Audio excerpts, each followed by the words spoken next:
My name is Dr. Anthony Levatino. I'm a practicing obstetrician-gynecologist, and I've performed over 1,200 abortions. Today I'm going to describe a third trimester induced abortion, which is performed at 25 weeks to term. At this point, the baby is almost fully developed and viable, meaning he or she could survive outside the womb if the mother were to go into labor prematurely. Because the baby is so large and developed, this procedure takes 3 or 4 days to complete. On day 1, the abortionist uses a large needle to inject a drug called digoxin. Digoxin is generally used to treat heart problems, but a high enough dosage of digoxin will cause fatal cardiac arrest. The abortionist inserts the needle with the digoxin through the woman's abdomen or through her vagina and into the baby, targeting either the head, torso, or heart. The baby will feel it. Babies at this stage feel pain. When the needle pierces the baby's body and the digoxin takes effect, the life of the baby will end. The abortionist then inserts multiple sticks of seaweed called laminaria into the woman's cervix. They will slowly open up the cervix for delivery of a stillborn baby. While the woman waits for the laminaria to dilate her cervix, she carries her dead baby inside of her for 2 to 3 days. On day 2, the abortionist replaces the laminaria and may perform a second ultrasound to ensure the baby is dead.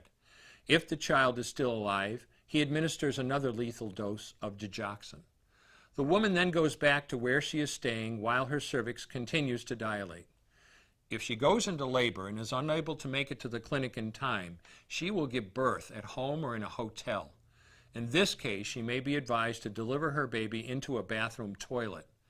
The abortionist then comes to remove the baby and clean up.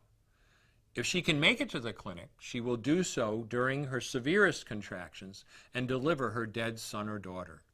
If the baby does not come out whole, then the procedure becomes a D&E, a dilation and evacuation, and the abortionist uses clamps and forceps to dismember the baby, piece by piece.